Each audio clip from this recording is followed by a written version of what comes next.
So open the best media school in Ghana there, and a too much multimedia college. If we say a band equipment apapa, a church for a quadri ewadisium, any air conditioned room there, a band media law, advertising, camera handling, and a marketing there. And then a location at the coffee pipe junction. Fanamba ne guasio, na wankasa fre, na obi another one, na memo bi kasa me frama, wankasa fre, abati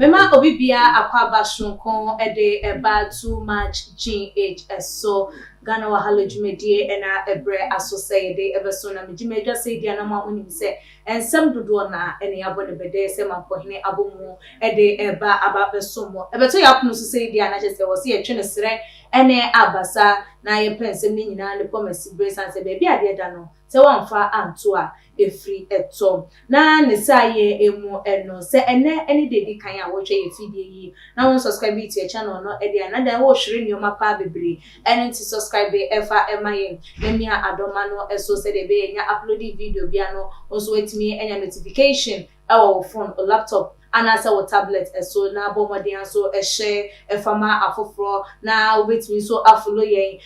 ye Facebook at too much GH IG page and your Twitter page so too much GH _ na ebusuya for ye bo e de era ene ensenu mu a ene obehunu nipa mienu wo mo ayayonkofo wo mo etu ebo ye se no ma won takrase ena wo mo etu ebo mu obehunu achese wo mo nam papa ade ebechi na obehunu we na ne baby na we nsuso ena ne baby aiseti afimu mu anu na chese obia ekọ eye ne kwan a enesa okọ na okọ busemu anachese ye obi anya konkonsa na obi akodidi afa ne yonko hu anasa asembia wo no di ni reshe ni yonko mo eka ediche na no expect senke bepie a epia na chese enam so na ede wentwi ene eye na chichicha aba eye wo mo ente na chese wo mo apati eye ways na ene de ya me ne wo eka say edie Ghanaian pastor our sanso presenter papa Nana Yaw-Safo ebusuafo me no wo ekase onu ankasa ne papa ni mpon yes of openya wodi ne nsagu ne so ehun se nyame adom ewo ne so chese nyame tumi nyame honhom ahye ne ma enti esefata so obebedi Kristo echi na nyame dwuma no wo yema ne yeye no mutimi twi akra ede ema Kristo no ene de wodi na kwakopie mu ewo asendibia a chese ebusuafo wasiu no 1.5 million Ghana cedis a chese no ena Nana Yaw-Safo ene ebiem so na pamfo a wo mo Kingdom Plus FM chese wode wo mo akopie mo court no wasi wo mo ewo ehum na ebusuafo se de mo amunim no Nana Yaw-Safo start ye na ne din ebebeji dwa anasentire ne ewo mayi emu a na ejani dwumadi a no wodi ewo Vision 1 ai papa yi ebebeji din wo ho ebra no chese wo bo asofo achi wo mo ye nyoma ense enfata ena nam so ema ye papa Solomon Odro ai sofo Solomon Odro koko hu se ndebi nipa we die se yentimi amfa wosra engu ne so na ya mana matintim wo Kristo emu a eba ne sa na ye kora nyame dwuma na ye no ato eye apese na so ne ekoba ne sei ebusuafo ensem no dodo na eka ho na ena danso so Alliance Teachers Unity for so chese wo mote wo go monten so a na wo mo nsem ni nyina demonstration mkoko ye efa akwan ya chese aban ne mpenifo ne mampanyi ede wo mo fa so entwe ye busese nti so se wa adwen se o ma wo hwe wo mo ubedi wo ma bro abusuafo ensem we ene dodo na ene abone bede se mampo hene aboma yede eba ababeso na eba ne sanso dia na chese nyame nkwan ena metina edwa eso asofo nsem ba untimi kofa obi akeke emfa ne memetina apaso na woni no entwetwe enkomo emfa woni wo so fo obi ono so aben akwadawre ewo eyenyamesum emu enunti odifo Bernard Esiam ewa hanoma ye no ebedo ensenu emu esuko dasafani din edi Holy Ghost Fire Prayer Ministry monka no na yema no akwaba se ne se na efata ne fa yenkomo didi no enhwehwe eso odifo mo akwaba ejusu sika bibi amokwani amia ndomia hu wode nsa twoko jo yeda Kristo ase na we dey ya body ebra yensem no emu no ene dey eye papa na ya osafa ya ordained no as reverend minister 4 years ago all because of eye ne dwuma na wo ye asofo na jese wo mo eye nyoma ense emfata a etie nyame emra na jese wo ba eye pinsie so etimi ebebe kan wo mo anim ma ye hu so o nipa we dey odamu sunku ochiribone wo mpayi ene dey so for wo hu ne pa woni mu enunti wo ordained no ya papa ye Solomon Odro Apostle Solomon Odro abusofo ene dey ya chese wasiu no ni nyina ayesen ya chese ensem a wo kan de fa asofo ye hu na chese bi akokofa eye na kache no hu ne se ensem a na ya asofo ekan ye entwe ye no krepia enim into wasiu no for defamation na no na ye busa se wo bitimi hu pe wa asem ewo nyoma bi ehu na no kura wo kan no wo de sa wo no kura die no eduru na kache dia wotimi ta wo ma ne ye Sikot bra no asema menchi aboti for chichi ni benche ye Bible say hwe ya eye ni fa eye se enuanmu ebom tenas ofaako 1 Corinthians chapter 13 verse 1 edeko etifi asemo so odo ho asem o se se me dia abofo techere ma me kasa na mi hunu yintasem nyina na rababa ya baba ya mitimiye ni nyina na se me ni odo a mete se ya wa echichi okay enji sika bi sa won se die ekosuo sa asofo bani akachi nyeden wodi ebusa se ebia yemfa ne se ye baba na ne asafo onye ordained minister okay ena oye spiritual program ena afabirimi I blame na ne asafo who blame no 100% Bible said your father for pino de se no okay now so adam fu no wa ofamo kwachi nua asofo the status omo ben no ye program ya etifie ni ready esere so was spiritual aya even though me no ka say esi akwa no wo mo ye fufu kwa ebi be san betray and so we dey nkitwa mu kura we kwa ye dey acham but who say as a man of God me dey bia me kan osofo bi o be for court prison bia no be police achu bia ne so papa Psalm 94 verse number 1 to 7 or see Israel atemufo sori ne di asema ye okay Psalm 40 verse 13 or see radi sori na be di ma asema na ma asema ya okay Psalm 118 verse 154 or see radi di ma asema na do ho ntomi enti wi asemi nya asema de court na sofo nya asema de court ari wi asin difference room but so court nya si dey si wonu dia ma me ba say wi asemi nya asema ya court oni o kamafo na wa be gina nyame sumpie so se uye nyame difo ya apostle na wa se no tutu aka wonsam osofo nya se mo de koma wan odi menya me ba bia ye nipa yi de ye de ya si court ndi ama nipa ye Ghana ya bi na court ni ma Ghana ma Micah chapter 3 verse 1 to 12 Erabika lawyers judges amampa nimfo se be kan osofo ye difo bibiri wasem sikati ase edisa osofo ni mpon said they would have shut Ghana. 2022 to 2024. Yehovah, or near software. The air ban so many more. And I won't say, and you won't say, we are hanging for. Okay. Then got them, but I couldn't anchor cow and Sigatia said, call a spade. Okay. We are software, let's see our national. Oh, Nana, area, the okay area say, you must have Jack 1 year. Osofo a unu afun wa untimi mfa ade enche wo de rebe na ni asafo hwe di asofo metwa ne ho hyenya ade omo de ayem yeah wa kopu nkoto bi kwa pe bi ache wa wanti o na da bi su ya criminal what you say osofo na o church be manso e okay wo de for bi sa say na ni asafo o ya o church member emra no bi su wa no bo manso ni dewuro e ye ko pem so a ye ko nyima so na o mu che ko no almost a passia ya du prefer ya du nya din ya wi na twa atuamu na nyame a ohwa wo ni dia no ona oni yemu san se we nyina ye den we nyina aye den se ko ya klima no go we nyame ni pa na dum na o nyame twro ne nam a ye bible o kuta kwa be chose sofo but oni ye First Timothy chapter 3 verse 1 to 7 maka sika osofo ni kwan so ye pupo ye ntokwa we nya ntokwa ni kwan so ya befo e so hu wa ofie sudie enti bu sa so church members na yo bibi say ya seven ne bedele as a prophet of God church members nko na ne ya safo so nko o de bu sa wo say fan in a position say reverend na ya safo or your church member everyone can say it out. It is not being your goal. Christian or seeing your good be la or jab ya canoe or show back. And to your shop or your deep for your apostle or your evangelist, your prophet. Now, for one in China, that is Satan what you because our God is a forgiving God. What I say, Jai Fatchely Pano. The way of your so factor one which you have so come out. Young fan to shaman in your home.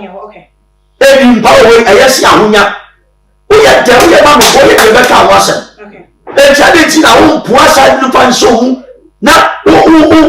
give it out so what I say then say you are true man of God because of my rules and regulations okay in Jeremiah chapter 23 verse 11 ya ti o si na di fo nya so fo ni nya nsuro nyame na bi fie bo ne me mo bo ni rade asem yi e 2 years di fo uye so fo no nsuro nyame a is that how to go about things? We are give for your soft for partner show me. Now she can be too more. We get a song for channel. Or some couple of champions or one song. But if you are on my day, 77 times 7 tablets, how many are you? That's why we're and you them who to 2 animals and had him. Now, who you have for once, baby say, yeah, you think say be fair.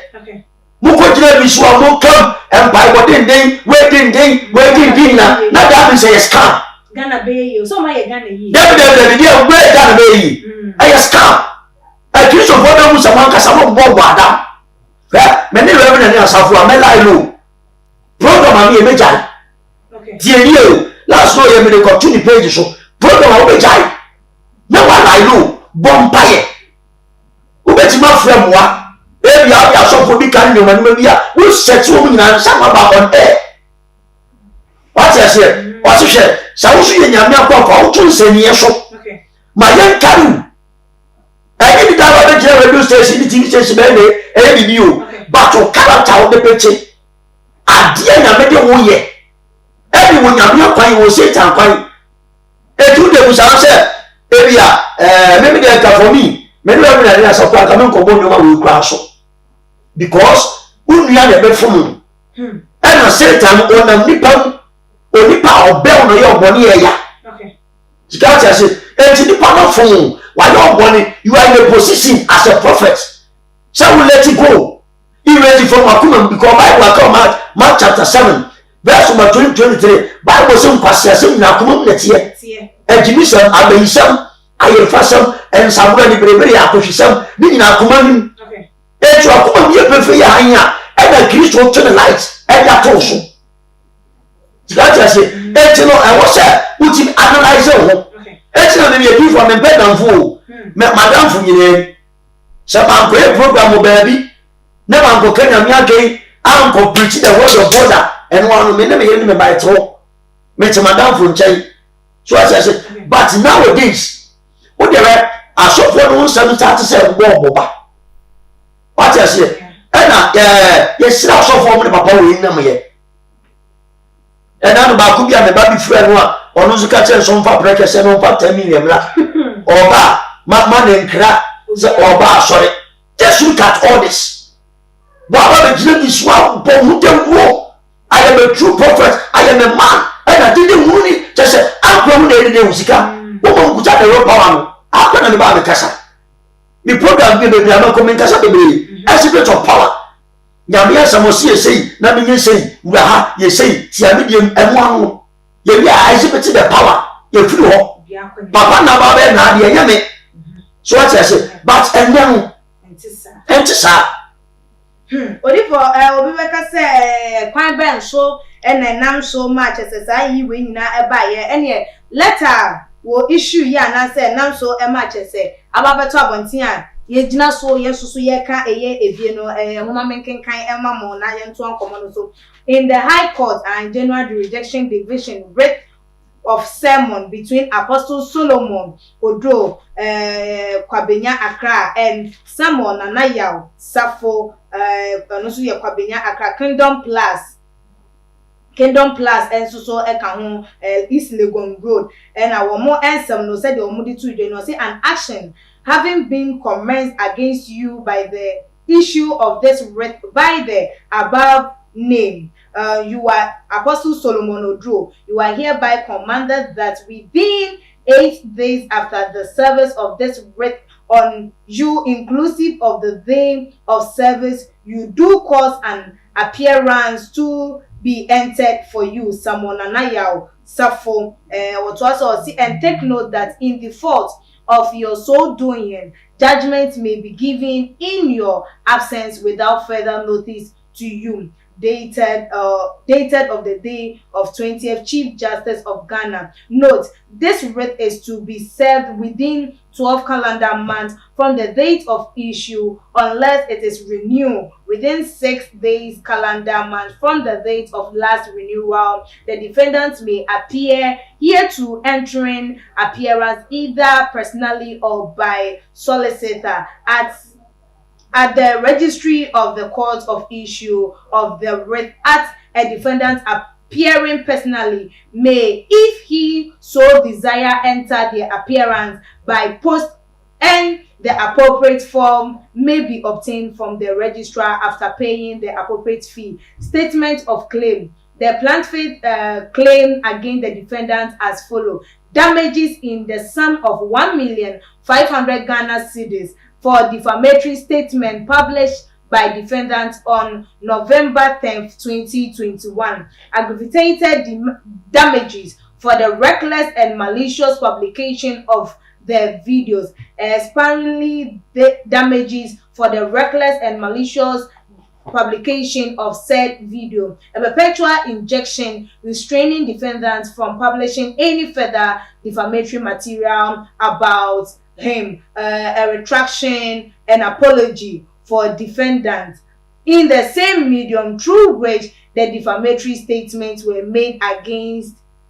in which the defendants made against me, and with the same prominence and circulation as the defamatory statement. An order for defendant to remove from the adhere, be it electronic or whatever form said statement were made, legal cost and any other others that is honorable court may deem fit. Now ebusian for said there ensem no etie no na just say a year 1.5 million defamation and a day amano of a said video bi a just say a call so enam na ya so fon sim bi a oka e dey efa no ho na wo kire ma wo no there so betima twensem na so ya na this say wonya apology esan so e dey free na ya osafo e wo no. And so baba be pacho e wo radio a wotena so e kan ye na just say Kingdom Plus na say na ya osafo e wo nti na just say honum won santena so na won fa chopa ensan so enko eye e ho na odifo ye hwe eye adansa na ya ba eye ensem a ye papa yi e de eto ni issue yi eso wo ka say eni kwan se sofo wo ye ayonko anase wunya ayonko nipa wode ne nse gu no so awode ni me de makasa me nko ne na se nkonko je eya adwinkyira na afutu ana bibi efa everino so for menya adamfa na chese obi ode ni mi so nipa se me ne kasa ana se me ben no eji eye bibi amenta because bible no eso se do obi ate ase esi edefa yo me betimi a kire eya wadun so ana se ase me betimi agba wa pono eso u plan ba bia empa u be hia wo bia wonim de ewo eye adwumani na waben no wako se oh eja ebia si na me komo si ni ya hwe na ya hofo issues a abobode aba efa na yire nsem oba be keka de fa no hu ne nimu ase ne nyoma bebre enti going through a lot and after we go through a lot as so for ye de nyoma ebeba eno ntino wutimi nka se okay so who you so for ba ku bi de si wo so no na bibia ni a obera ni to and after we be call ne chain for advice ana Bible says of penny nyina ne Awurade. Okay. Sika ati ase. Enipa enipa. Ofiri huhu mu oba honemu. Okay. So ati ase. Awurade enti de ade bia me de Bible kyerɛkyerɛ ɛwɔ bo fidie kɛse nso sɛ sika ma make kind the characters of a true man of God. Okay. Na bo chiefo nti Okay. the characters of a true man of God. 1 Timothy chapter 3 verse number 1 to 7. Etifia sɛ ɔse esu a subaya ɛwɔ sɛ a true man of God otinem. Ɔse no kwasem ni sɛ obi pɛ ɔhwɛfo adwuma wapɛ adwuma pa nanso deɛ ɛsɛ ɔhwɛfo ne sɛ wonya ne ho asɛm bi nka. Ɔsɔfo no Bible si yenya ho asɛm bi anka tio ɔyɛ baako kunu enti ɔsɔfo ni kwan sɛ wɔyere wɔ mpana tio ɔse na ni suda hɔ a man of God mo ani nya deɛ ɛna hɔ ɔse na adwunu mo te ebi kwan sɛ woyɛ gyimi woyɛ gyimifoɔ as a man of God wɔsɛ wɔadwe no emu dɔ ɔse ɔnyɛ ne ho wɛsɛ kyinkyin atwanfoɔ no memfa nsa afa sɛ a na neɛ yɛ dwoodwo yɛ popo ɔnyɛ ne ho wɛsɛ tio ɔpɛ ahohoyɛ ɔbɛda onyame bɛyɛ waiting ɛyɛ ɔse onimu nkyerɛkyerɛ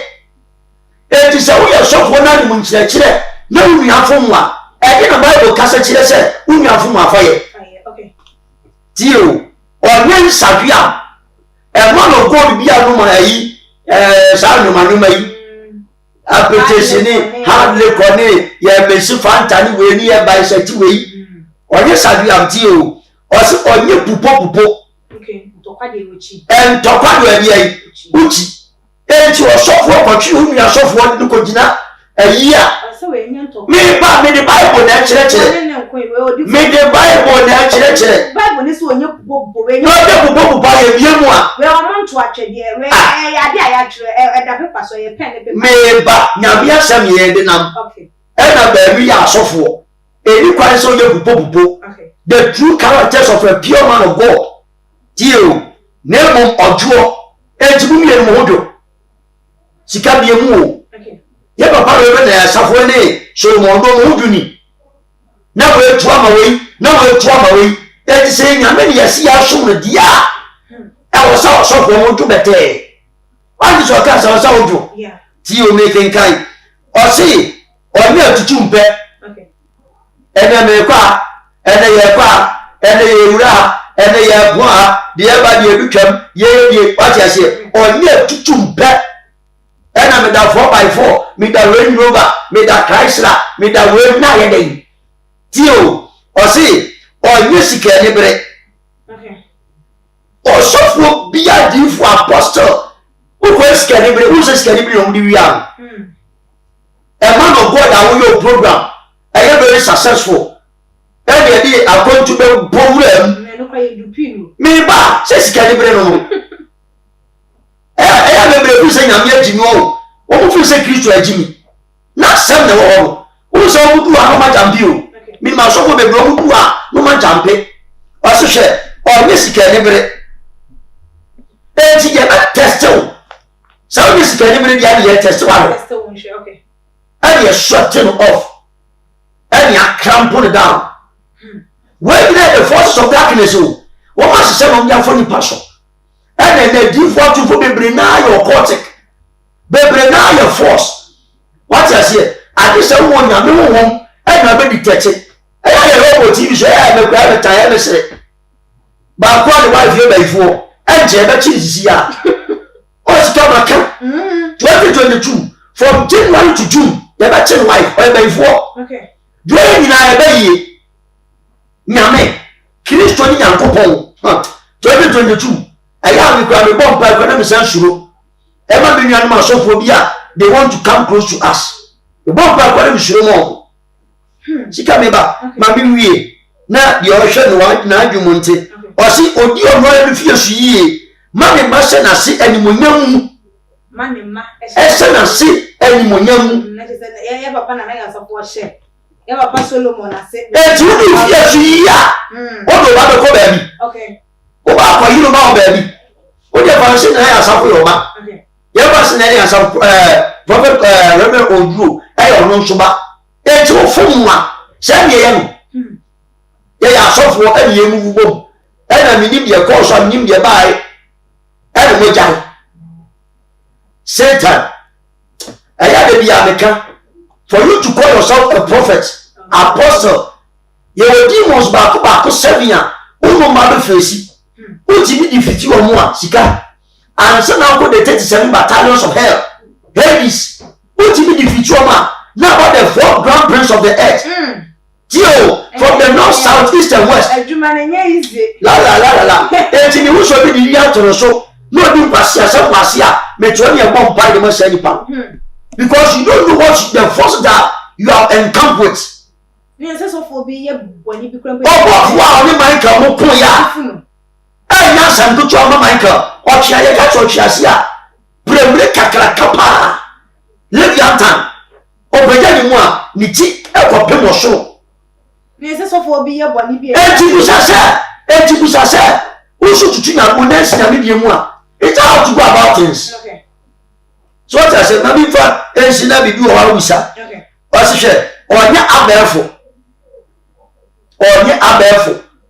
ene me mpese be cheche mu amu ni ma abefo what ya se osofo no wetwa pon kidwo mu asiniti ase nyina ebia ye jeri apapa ya boy cheche wo de ye kire aboy ni ko de ye normal ebia normal the 12 apostles of Christ what the fire boy osofo ye jeri oba no ba so ye jeri wan de oba tio o se na wa ran antro bon samatemwo we are therefore we buy hwan technology for buy one fan you know tell me no put a tablet say my God is no dey normal and na so what and say tampan no na say your Bible na ye kan member sika and na Satan is so team no ma shufom so what I say who put us close now power go no akọ for tablet abi dey say no obieso the sermon part 1 part 2 part 3 you are a criminal man of God. Hey yeah what but damn better so you Jimmy say all you so a tablet di ap baby na drop to fa chiro bia no chiro na bia ba be gina o fa chiro kon kuta I was ashamed of the gospel yeah Bible no e bia na onam kwan so e na onya revelation na nyame ne kasa ye woni paper woni pen woni na ne phone na the God that taught you no enti na o say of prayer or my retentive memory or ma wonye godam fo ni timi or ma wadwen or no kasa oh me na konsular de kasa o to ana na saba me can say because oya no kura won so what I say e na da hu mu ni mu sakasaka ni mu or your principle God so what I say it is on frail now kwa so afro we mu ane beba okay afei o say na wan hwi ahohoro en obonsa ma fidie obi suma fidie ejuma woni da o ehwefo ne kan ye hu Satan dwenti wa ya ma da ni anim aw ya de nyina the true church no ko a sika edom no so obi kuta 50,000 million obi kuta be 200 ho na Yesu te enkyerɛkyerɛ papa empire papa emuada papa anya akohwefo ne ebi ya ni apo ba ko so wotani afaya omo a na mpasia nyuma basa ejwe na wodi for all can say waken kan ama ye hu na say ye ya ju say ye di ana so for ye na ju say wodi en say we so dia ene say enkofo eden semba to wo mo so enkofo be kan sem dia fo wo mo ho ama ene nyaminti enye hwe asusu ni egu wo mo fi ba ko take eye legal action ni pe be hu so okay next time no ene wo kan sem bia obedwen hu sika eno de meka se eno de doesn't call for we nyani ko akwa Kristo no ba ofirisu ba de ye that time no dia na yes anyoma no na wiase abo wiase foforo ana na wiase da de ya wiase da de ya ba na nyoma nda na yes se nyoma da o se oba ba ya nhweso de maayin okay enti yem tutu ye nan wei o tutu enti yem fa ye de nsini di yem me to de bi ko maka chem se obi yira akoda e o me former church ma mi be gina o bodia pa na to ase sika ewie ye ne bua kwaso mpanimfo miensa wo musu ko wie sika eju ja wa sema awade a odima enkosi da ben na wo ya se nyame why a man of God no why you nyina so kese ne nsa e dey be kasa won tenene onyi ne won kyerɛw onyi ne mwadi nkyerɛw ofre ne nkoa obi ye bem ne we reveal ne ho wasɛye apostle say na apostle for ye sika odifo say na difo ye odifo say ya gu hu fi Elijah ne Elisha mo ye abra fonten tan kase ye si me ba wo so wa power Abraham kwala no kodi Elisha wa go akokwa tipa from ye nkwan oya dey o command ma sisiri fi mbem e ba che nkwala na we e tu ye difo na o tu na command ye o command den e na say tu do wa there will be so command den oba command ye wi number 10 na who so ye difo sika o ye prophet Elijah was from nyame me so from Elijah be nyame ya odi o jabe che ne mbampa e bo so me command o ye difo a command ni re me command ya ma bibia ba be say and is me taking in legal terms na legal terms na di no say all the prophets of God we demonstrate power anti bibia ni asofo o say aduonu safo ni ba be che Elijah no o say me nyame akwa dia o jantu suma me sem Bible say ntamwala o jantu ba be se onkumo second part ba ntina e jani biska me ba o e jani sansom third part o ba no mbo mo ase miwura e ja me pada won se miwura nyankwada miwura o ne ese me from ra awbra siem me bo me mo asema o Bible say na Elijah etie mo no ka se ene mayenko so ati ase enti no se o provoke a true man of God dia hwe yo bibi so ayi o bedwam ye secret everybody being your stressing bedwam dia enti sa o de nyame tinfo o ya apostle kroje ati ase o ye so we apostle kroje wesi so be yi o ye tinfo kroje a demonstrate power enti one demonstrate power say o on for bibi meme say no meba apostle sika meba apostle who see nyame asori bebre the words of apostle dey eya no we from o apostle kasa apostle na adwuma o ye dey o building churches prophets ye dey o ye watchers of the church just here pastor ye dey o ye governor of the church evangelist ye dey o ko twa klaba o church for the church the true way of Christ ejo apostle be bi nsori na ko bi asoro be bi no so mo ntwa do me court look at all this odifo yenti asembiase o so wo kasa one demonstrate power nipa demonstrate power nipa o ya prophet na ya asafo ja demonstrate power if I be a man of God Elijah do free Elisha do free of right Bible say Elisha do esutade Jordan ho of the so the bo esutade memu paitita because yes power never be seen Elisha so what are you talking about what we call the 12 altars of Israel Elijah building the 12 altars of which are the true way so it demonstrate power titi nyame no muyo ogusu ya adwuma papa enyo ne nante demonstrate power odifo dem me pese yenti ase ne ahwefo enti ase say on demonstrate power nipa eni so anase nipa emu ne de e be ka se o enema nipa ni embubu ebi abona nifraye na enam so na ne ono a ememeye de ememe patcho se obebubu eye nipa ede agu wonu se o de demonstrate power ene se o de no be famra kwan so na ni nyina be kwakọ wi echi se nipa no be baba be ka se ebi ade wo kan ye enye no kre no enye na ye famfa legal terms ne so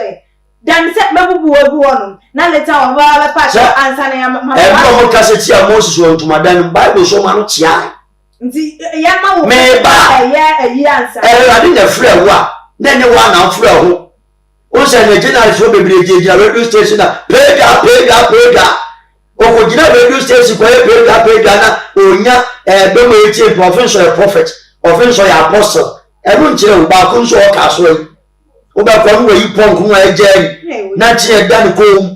da bi o mo ku Christian ba so munim e wi e no to anonte wo radio station e na so de jesu ka to ho kwase asem wo nyina baba be gina kanya me asem a atasi panya oba no to ya man kona ko fa ofia enso ko fa ofia we jesu ka all this and the presenters radio presenters na say e give for ni asofo o radio presenters nka so me me ba abi e be radio man ganem ana wesia me yasofo wesia me yedifo wesia me evangelist obekom ni yafa maayere obekom ni ya bi esika ye dwiri ani egi it is ayi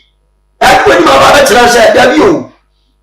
preaching just teach what you say o ko po ba bi ko ye ba bi na usika from ni abo clerical ba bi o wa yi sa radio station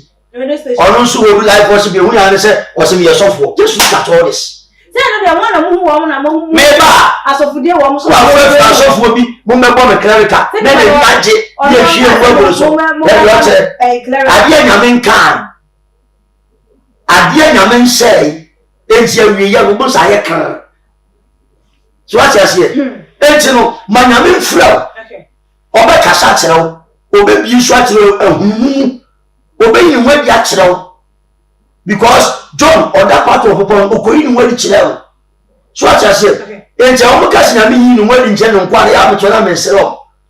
so what you say nyam to wase jobete but in the realms of the spirit yes papa odi for ni statement and say ni siu no ebebeto abonten no nensem a chese wo keka ye ekowi atwe na chese wo hia apology de a free ye papa na ya usafo eho enna maga na fododo na ekase say ye chewpa na wo pese papa no ko wo memebe paw edia ene ntina nka wo ntutu anamon kwa ne na ase nkoka say nipa sumesi asem a waka no enya no kure enti ene abrabonten ebebe pa eye macho na makoma ntom yem dan sa wode no beko mo huni se we sika bi no wo pede afi ya bi o unse me enya atwom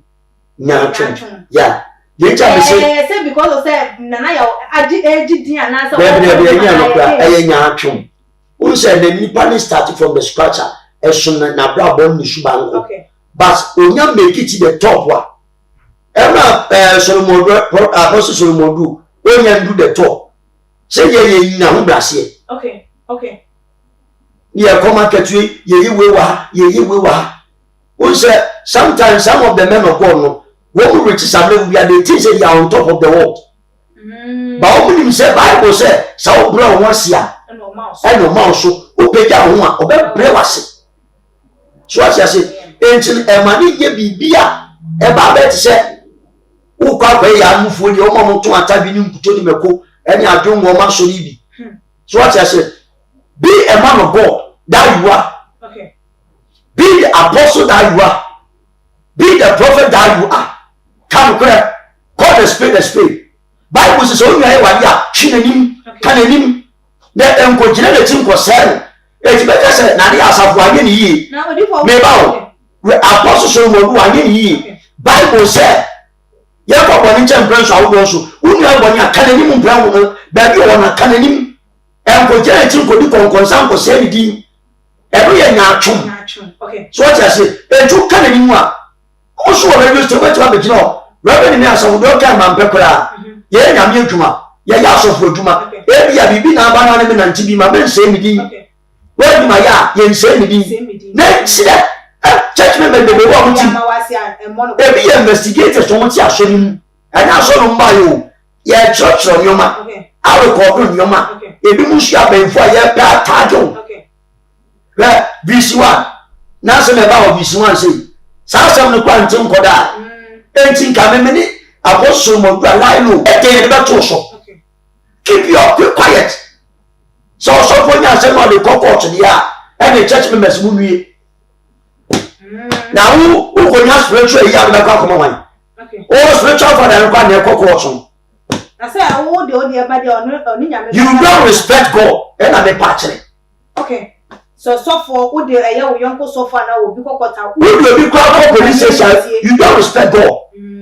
all of you ni bi asem oni pa ni bo ebi atonfo ebi ya asawfo ebi ya abosonsonfo ebi ya duabofo ebi ya criminals enti wo sofo na mba be hwa so asesa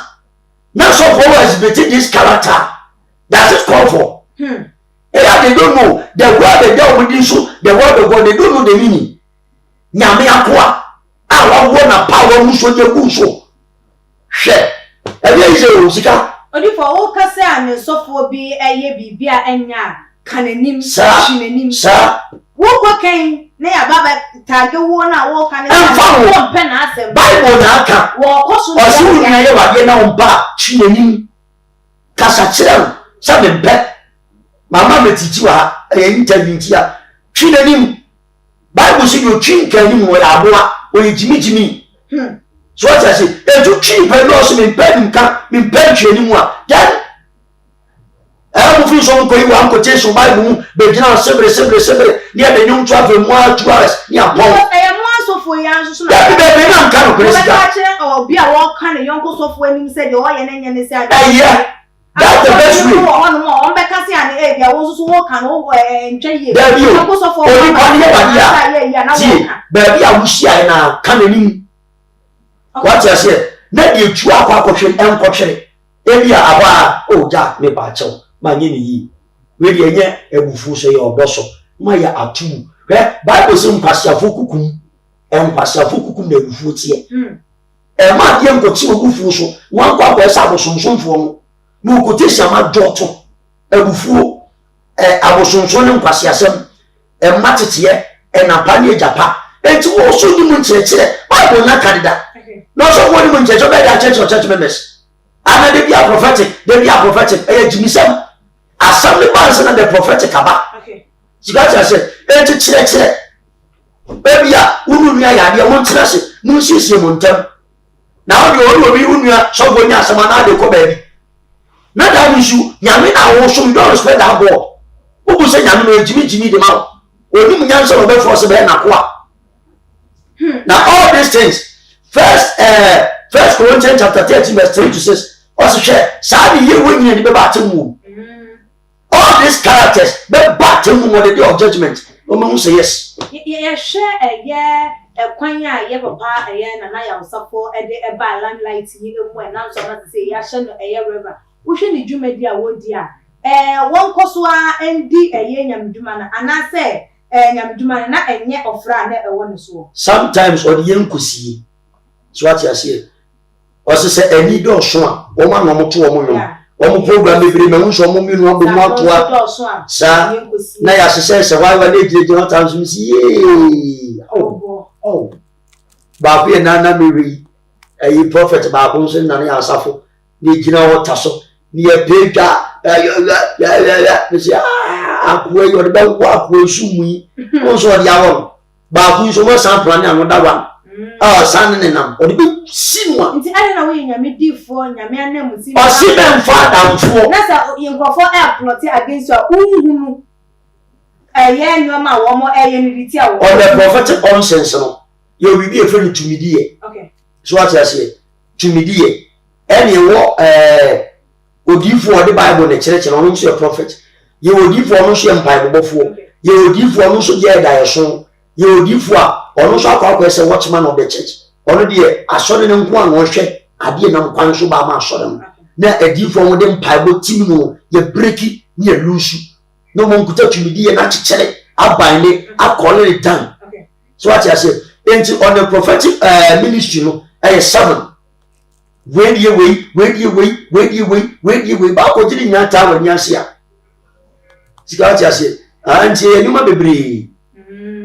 yo before we dey be free ya papa na ya usafo wone ya papa Apostle Solomon so ye free won na no nchese ye bie wo mo kra ye dey ya be san so aba wo bi ba ye nhwe ye mbra wo man yi emu kwan a amammuo anase mpanifo ye yi wo mo de asi wo no ma chese wo mo enhwe na nkwala wo mo ewo mu anase mabuna wo mo ewo mu wo mo ho enha wo mo na akwakọ ye se wo mo de won botom ena hu ehia hu sa magana te wonu ma na wo su wo busa say ye ntime man nie ene say enada all features alliance Ghana wo mo te wo mu egumonte so be kai a wo mo ede be beto abonten kasa ye say ehu behia say empanifo ebeye bibi ede afa wo mo salary a wo mo etie no ehu esanse say sika na wo mo te edoso ebiji 700 what 509 ede afri mu no dia kanu ofan ko ehe dia kanu won nye den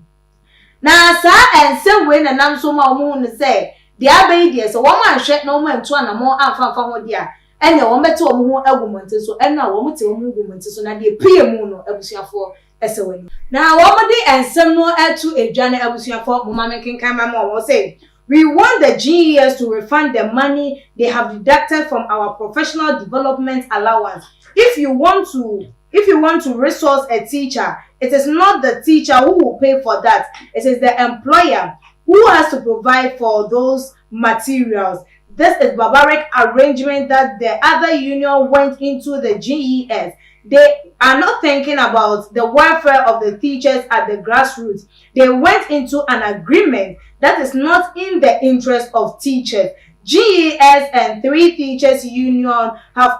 connived to deduct our monies without our consent. They have given us laptops that are low quality. We already have laptops that are better, and besides, if you want to give us laptop, we must not be the one paying for it. And then I'm so much as one more echo protest say yeah, one do some no to genocide. We just need our money back because we don't want that Pentium 1 laptop that they have given us. The laptop is not good. We have negative experiences with it. We cannot get a laptop for someone without consulting the person. And no, I'm 509 Ghana cedis are yet to say. Eddie free a teacher for one more allowance no emu eno.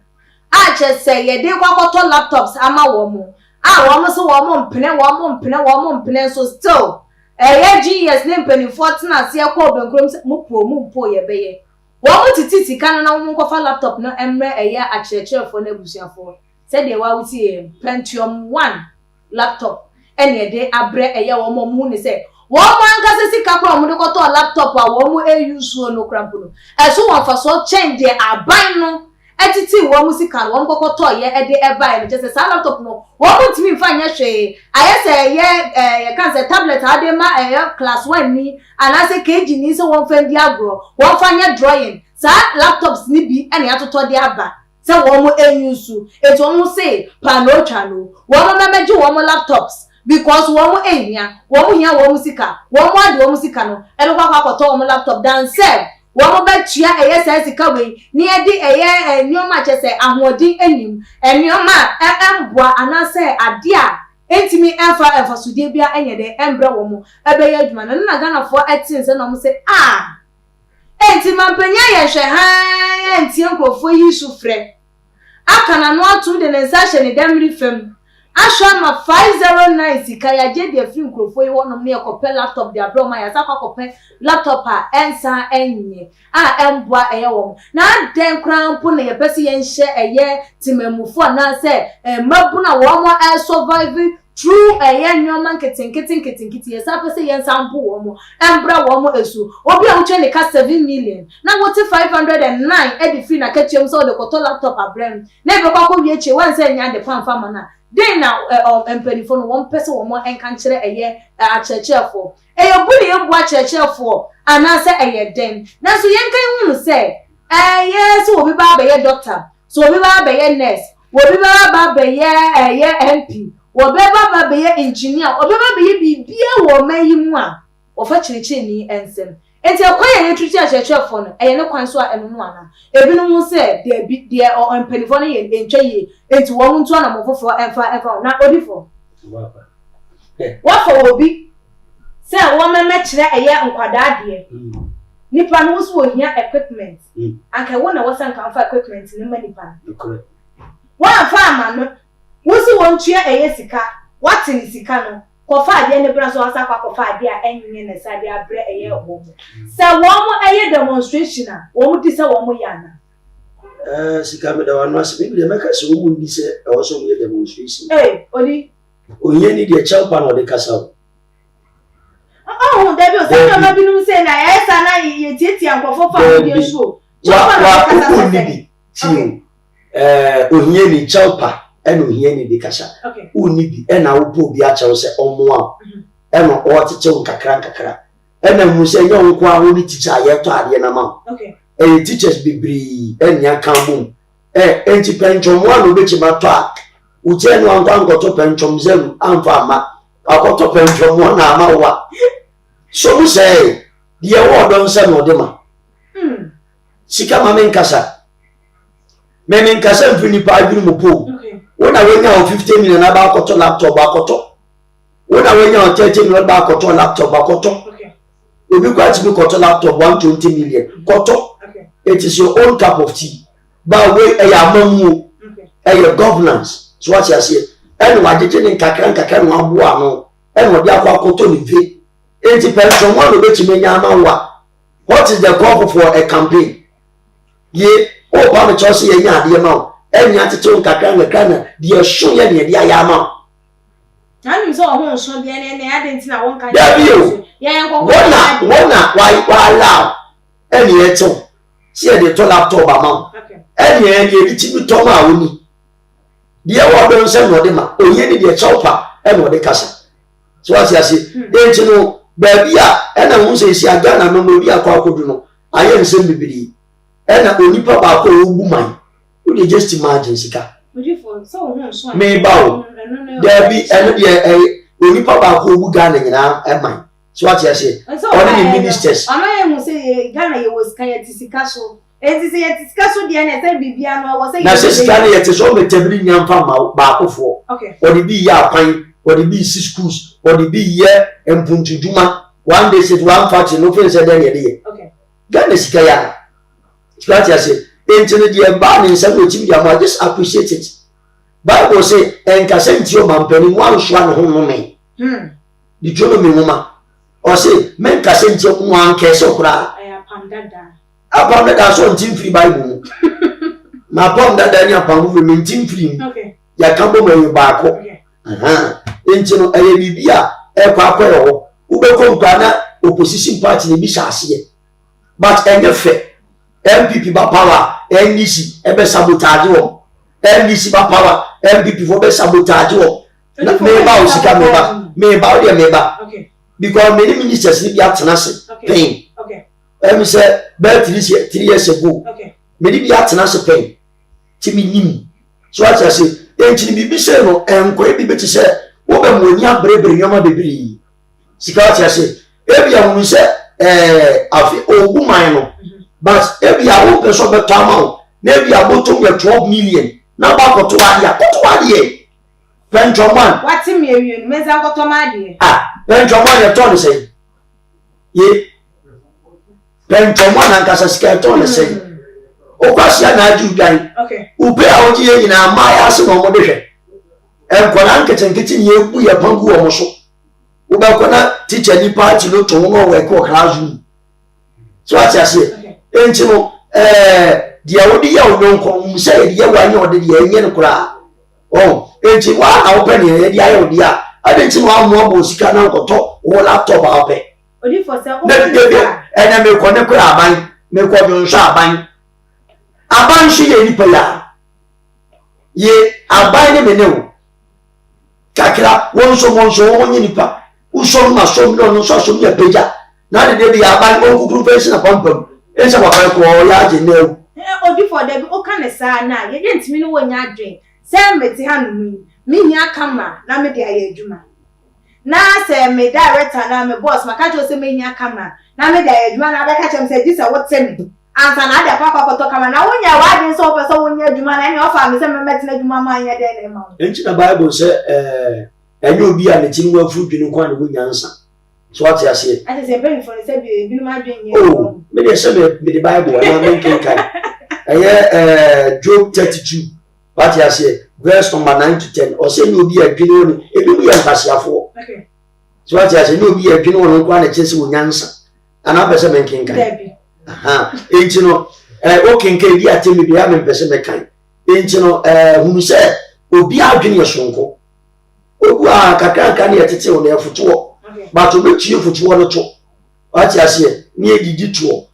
so what you say enti no obi ade na adwene de nam enti na say e woma said e abana said e say ko provide them all me no so asede se enso ye bibu aban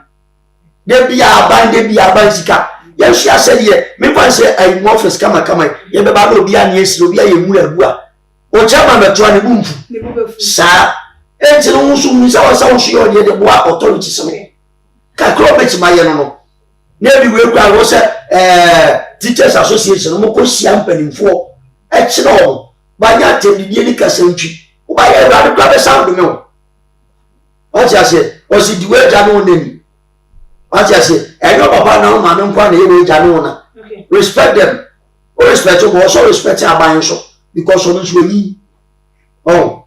And you really I was so fun World Cup. I was so more NDC pay me buy MPP me beba in the sanity. Sanity, oh, di for yen schedule. When you say, nipa dodo say, and yeah, one more extra dear, one more say, you bet pet and never be say, Oba ko school, who make sure say, and your ma with me, the exercise book, the textbooks, the pen, the eraser, who provided you Nadia. Won kasa wo ba no o ko school o ko sua ade ni bi enu ti no ono so ntonyo mani bi enti wo di for wo ba ne ko na wonim se ade we wo be hia na won kasa wo ba no nkonko ye adwuma bi me ka ho ansa na wo kwa to no sa so na eye aban no so asede ese kire ni no won so ba na equipment na ono so ba kire nkofo na dem wono ne de ne so wo ba kire de wo to ade manom na wan kire nkola na de e na wo akunya se wutimi eye de etwe na so e so wo de wo be ko school no wo de ne ko na wa hua de a e na wo ko twa F9 de ba wo akunya se wo bo akwada no e ba no hunu se wo de ne ko so wo go hua de ba se wan to enyoma na fa ma akwada no na akwada no ko na wo ko fa eye F9 de ba wo awofo no untimi mbo akwada because de na wo hia no wantimi anye de amfa ama no enti se ye bibi de fra ba wo mu se eye bibia na ye aban de na so ade eye wase de no se wanya de na wo asoti se eye timamfo no wo mo enso enye wo mu ti atua anaso wo mu ko demonstration mo ti wo mu emu ade anase an wo mu ehu sa aban ebe na so aban wo ye de ye asanka wo so wonim tei no cross ka ba tun se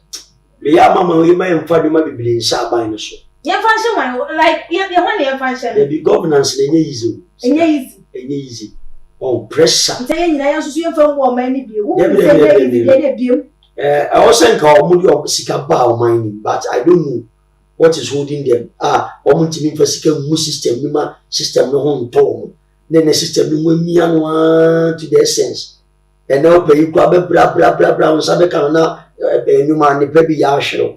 so what you say enti no enye adwene de ni nyina nya ba ko nti sezi a cheche for strike no mo ka so mo nchi and o mo sem o mo yemfunso o mo nyemfunso ye okay so what you say o mo nyemfunso but as a governance de enuma no bi wa sisa adisuane sa enuma ne de o so mo woni ko education is the background akola no de se bi mo be ye ministers ne ama mo nsua de anka mo nu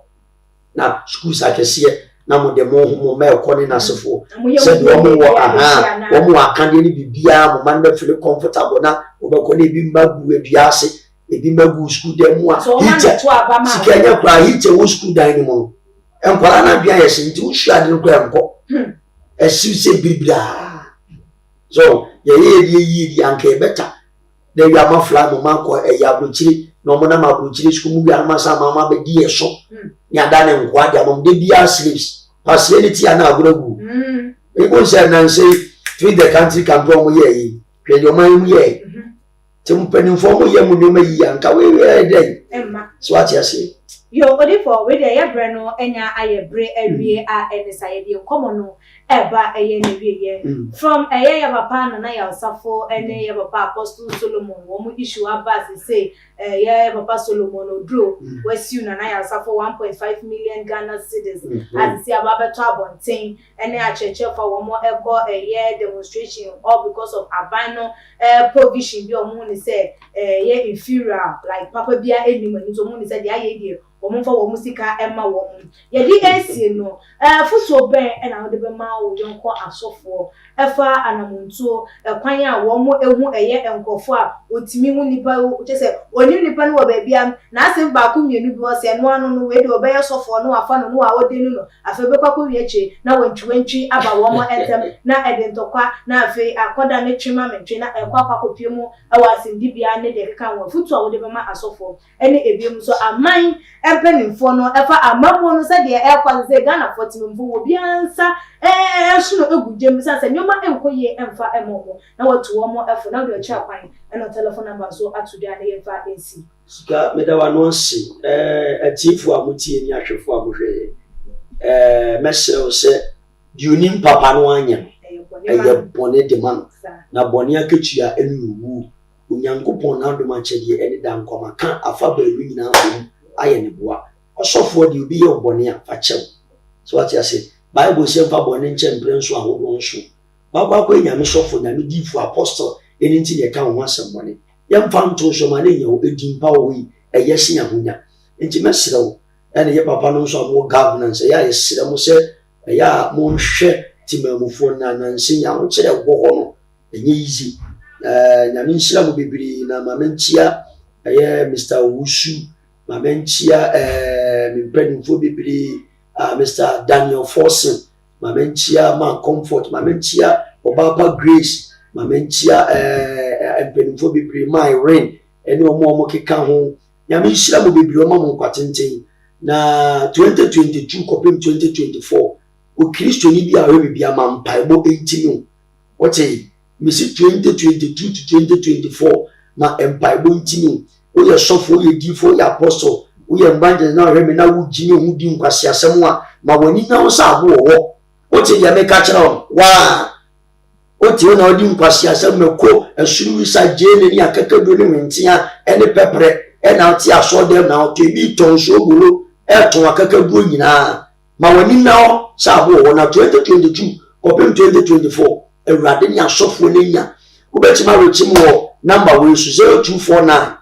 631 876 0249 631 876 anaasɛ 020 385 1633 020 385 1633 mepa akyɛ yɛ wɔ Abeka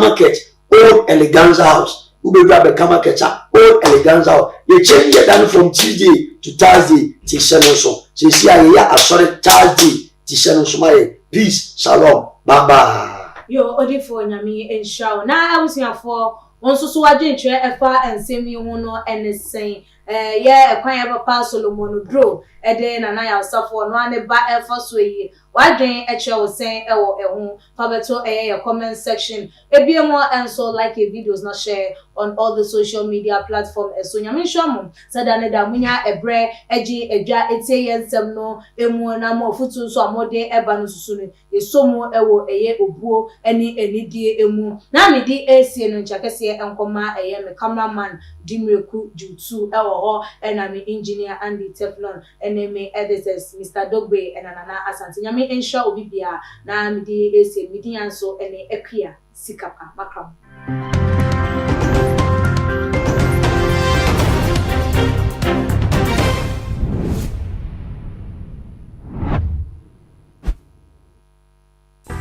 Theophilus Anani, so open the best media school in Ghana there, and a too much multimedia college. If we say about equipment, a church for our quadruple ewadisium, any air conditioned room there,